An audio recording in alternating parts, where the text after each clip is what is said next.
hanya saat berhadapan. Jadi hanya disiapkan untuk 1 hari itu, setelah itu hilang. Tidak ada kontinuitas.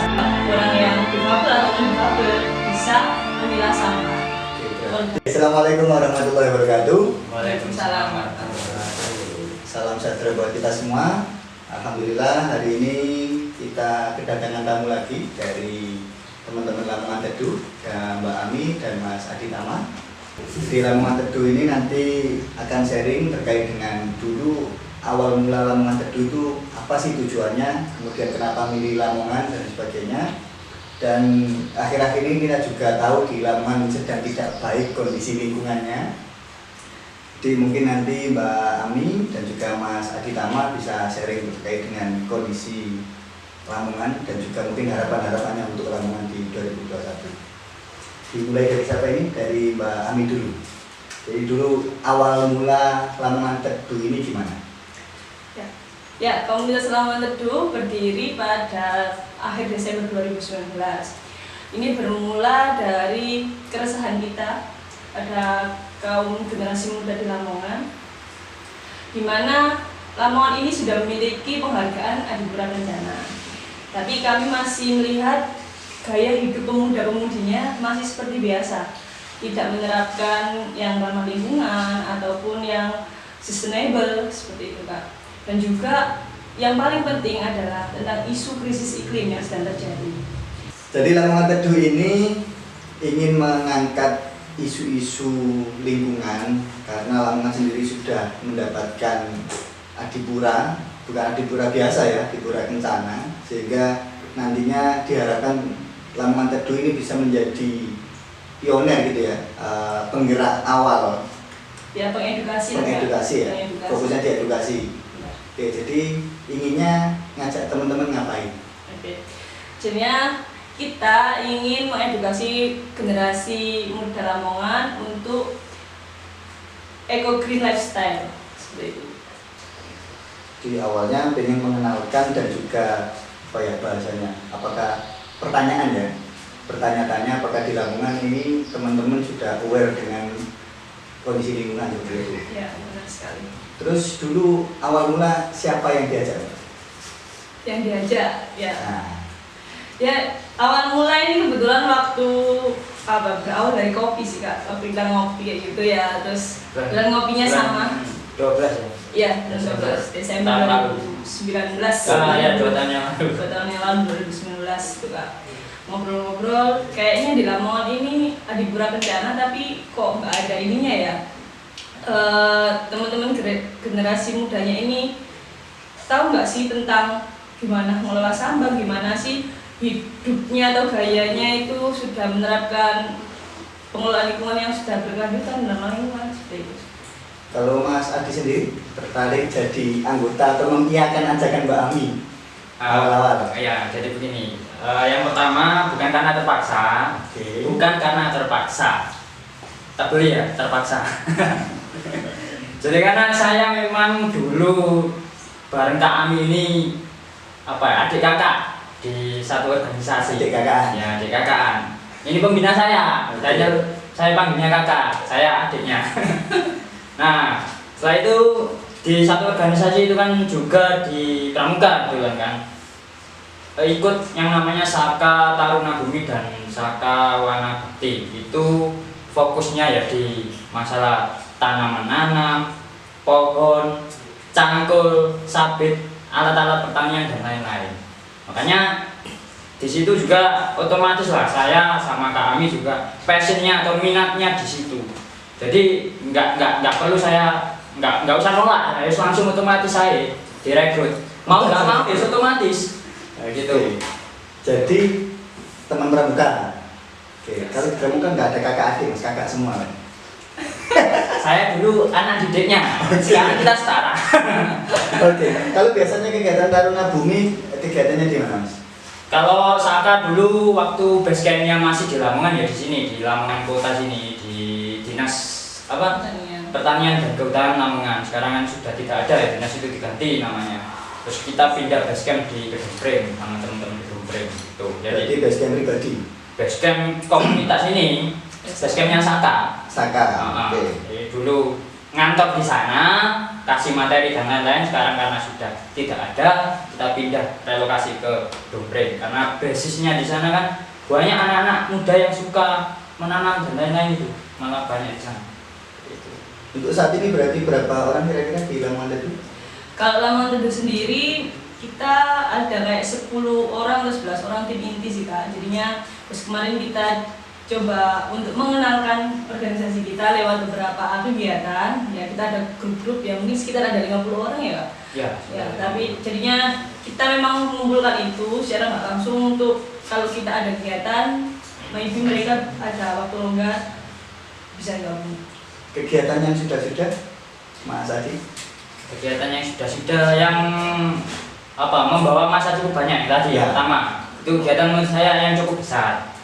Ini fotografi ya kayak fotografi kerjasama sama ini KFI Lamongan. KFI ini komunitas Fotografi Indonesia cabang Lamongan. Nah, jadi kita kerjasama sama KFI Lamongan.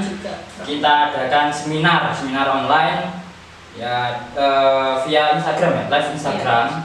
Tuh, alhamdulillah pesertanya 50 orang lebih sekitar itu dan antusiasnya cukup baik sih. Jadi di situ kita seminar fotografinya seputar foto-foto alam, foto-foto lingkungan.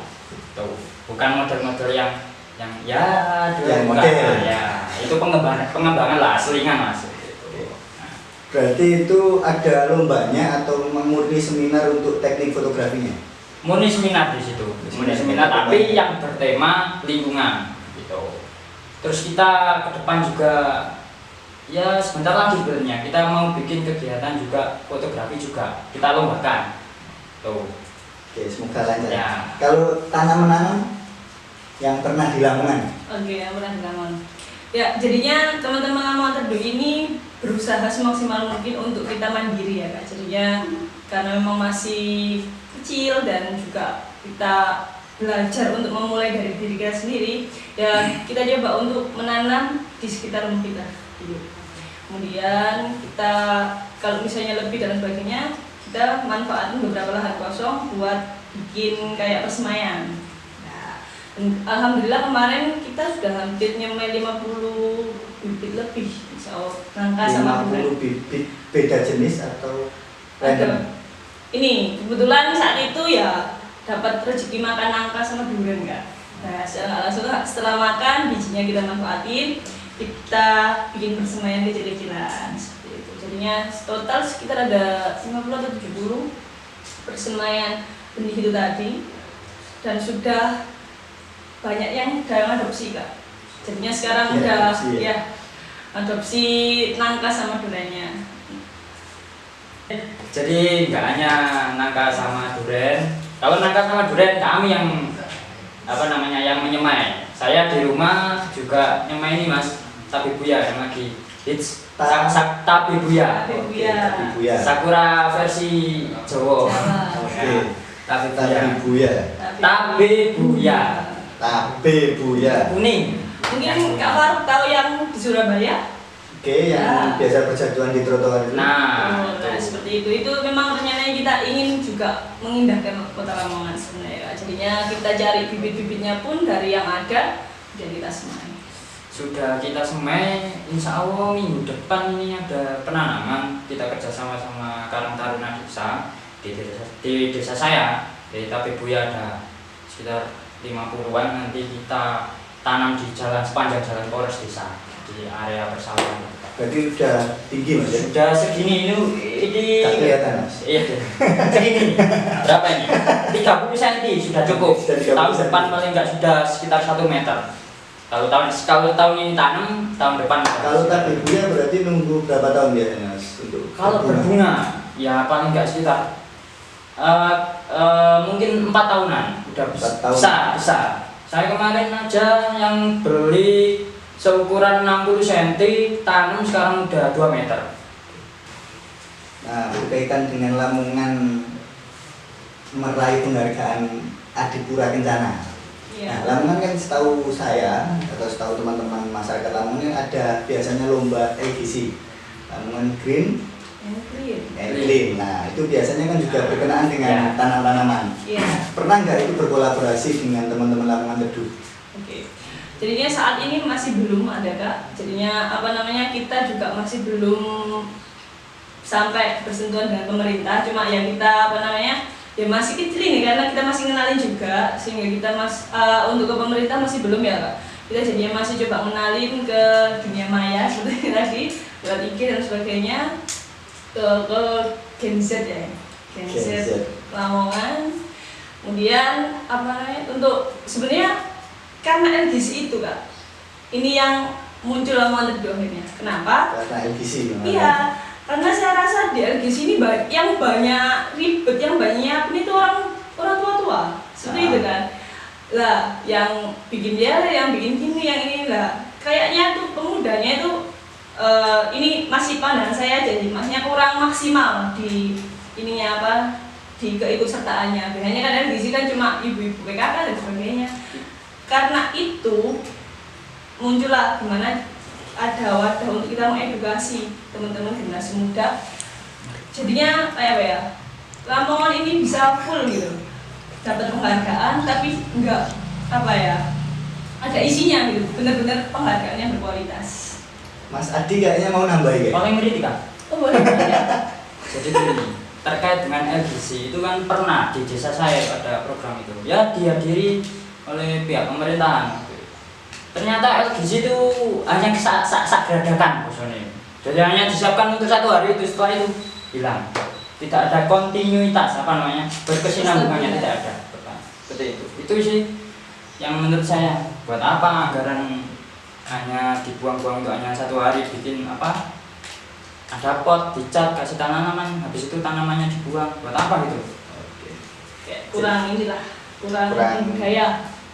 Berarti kurang bertahan lebih lama, hanya insidental. Ya semoga aja setelah ini bisa membudaya Kak. Bagus juga di sini nanti, karena dengan di situ orang-orangnya termotivasi dan banyak sekali kan, termasuk kayak cuci tangan, bunga-bunga seperti kan ada temanya masing-masing Kak. Itu sebenarnya juga bagus banget. Nah yang di sini kita sesali sebenarnya atau yang pengen kita angkat adalah peran aktif generasi mudanya. LGC kan juga biasanya disediakan, kalau di desa saya itu pernahnya itu tong sampah yang sudah ada warna-warni itu. Pemilahan itu. Pemilahan sampah organik, ada plastik organik dan lain sebagainya. Nah itu mungkin dari Lamongan Teduh juga ada fokus ke pemilahan sampah juga. Ya, kita kemarin sih masih belum sampai penuh sih Kak. Cuma kita memang sekarang lagi coba untuk mengedukasi tentang pemilihan sampah. Salah satunya yang kemarin kita bikin video tentang sampah inklusif, sampah inklusif. Seperti apa itu Pak? Ya. Isi videonya. Judulnya apa itu? Ansin. Ya. Oke, nanti bisa di tag ya. Bisa sekilas kalau nanti dilihat di channelnya Lamongan Teduh. Itu nanti kita ada tempat sampah inklusif sehingga siapapun yang tahu itu dia orang yang difabel atau non difabel bisa memilah sampah. Oke, berarti itu penuhnya ya untuk teman-teman difabel dan non difabel Kak ya. Berarti tempat sampah inklusif ini yang ada braille-nya itu. Ya, untuk sekarang masih kita ke tunanetra. Ya, hanya braille, ada braille-nya. Nah, kalau kita melihat di Lamongan ini kan ada beberapa wilayah yang mungkin sedikit berbeda. Kalau di selatan mungkin sedikit kekurangan air kalau di kemarau. Kalau di tengah ini kan kelebihan airnya. Nah kalau di Pantura kan beda lagi. Nah kira-kira dari teman-teman Lamongan Teduh ini membagi teritorial seperti itu atau seperti apa? Ini bagi dalam istilah apa? Mungkin dari Pantura dulu kan, mungkin lingkungan itu kan luas ya harapannya. Jadi kalau di bilang Lamongan Teduh ini kira-kira mau meneduhkan Lamongan yang bagaimana itu? Oke. Sampai ini. Ya, jadinya kita bergeraknya sederhana sih Kak. Kita nggak mulu-mulu dulu ya Kak Adi ya. Jadinya kita mulai dari yang terdekat kita dulu. Kayak misalnya Kak Adi ini ada di Sukosadi. Nah, kita kemarin juga alhamdulillah dapat ada sedikit project bikin greenhouse tentang terarium teduh di Kak Adi. Nah, di situ kita coba ngajak orang taruna sekitar situ. Dan untuk kedepannya pun kita juga berharap sih banyak sekali komunitas-komunitas ataupun karang taruna yang mau bersama-sama untuk peduli lingkungan. Tadi ada tambahan? Cukup. Oh iya, tadi yang menuduhkan mana? Oke. Ingin menuduhkan Lamongan bagian mana? Oke. Kami inginnya semua Lamongan itu juga jadinya ya. Tapi prioritas yang sekarang mungkin lahan-lahannya tidak produktif. Tidak dipedulikan atau yang kurang produktif. Yang kurang produktif itu yang ini loh, yang tidak dimanfaatkan. Ya, Oke, seperti itu. tidak dimanfaatkan. Kayak nganggur gitu kan. Nganggur. Oke, tadi kan sudah sharing terkait dengan beberapa kegiatannya Lamongan Teduh. Nah, terkait dengan lingkungan Lamongan yang akhir-akhir ini dengan curah hujan yang lumayan padat merayap.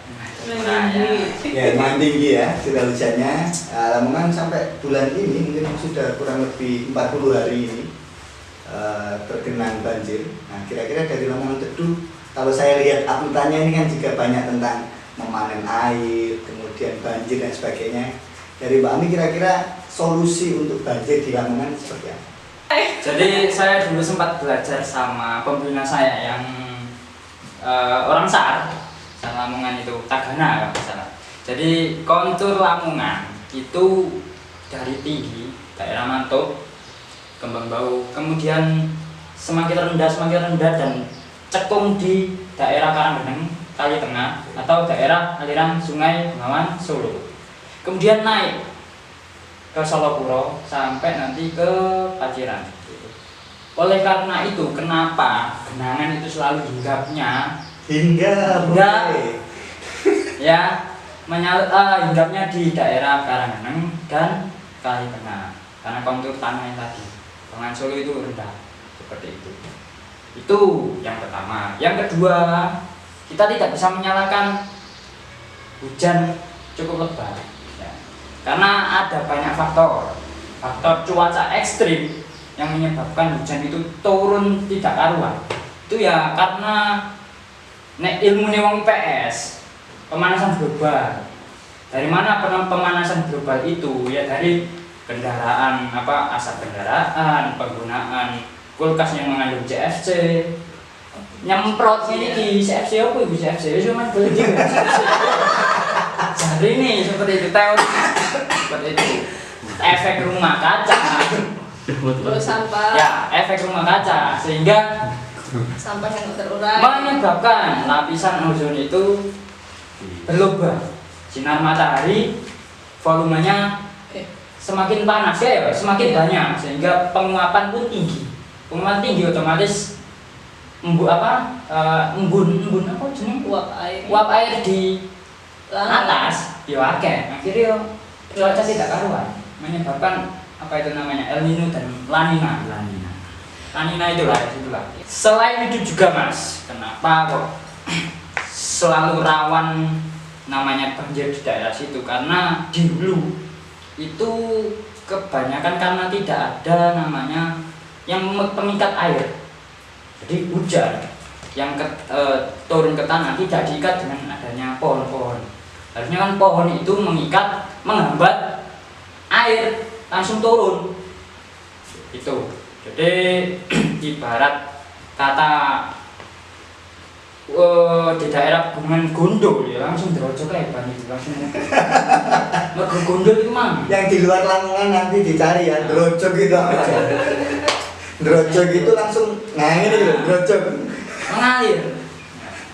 Ya termasuk yang daerah Mantuk, mungkin daerah Modo, daerah Kembang Bau kan juga banyak yang habis, jadi air langsung aja. Makanya di situ juga efeknya kekurangan air, mungkin faktornya di situ juga. tidak ada penampungannya ya, penada air.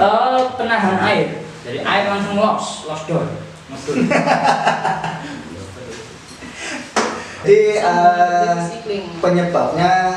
Jadi penyebabnya dulu ini penyebabnya memang dari kepedulian lagi ya.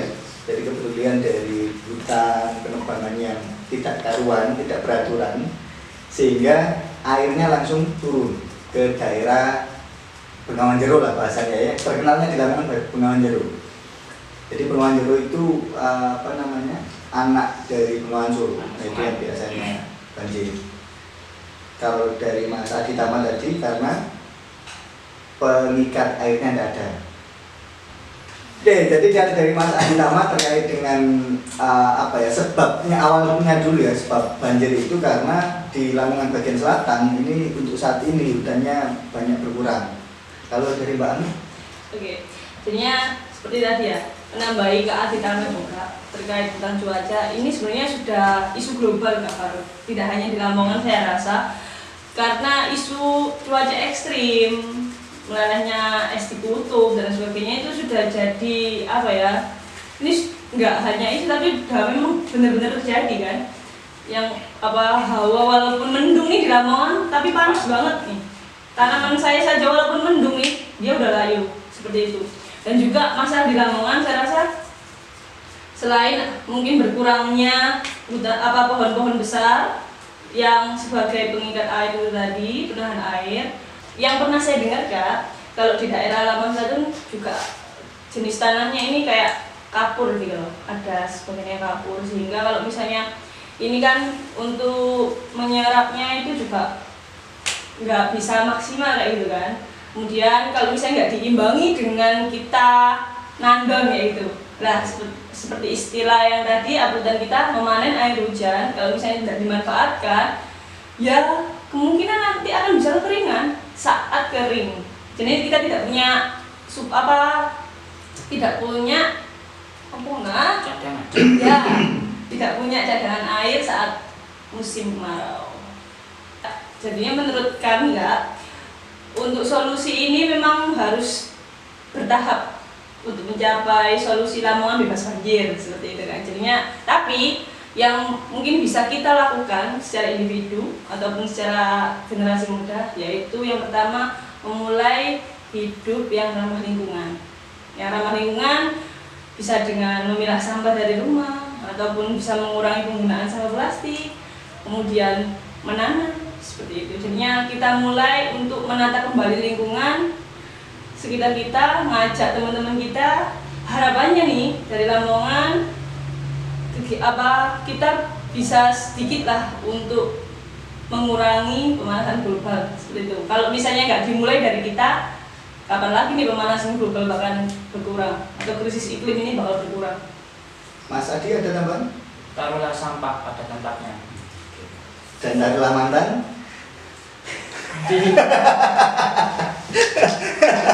Aku kan mantan ya Mas. Sabar mohon. Oke, setelah ini kita akan bahas tanam menanam. Kita lihat dulu saja. Sampai jumpa di channel selanjutnya.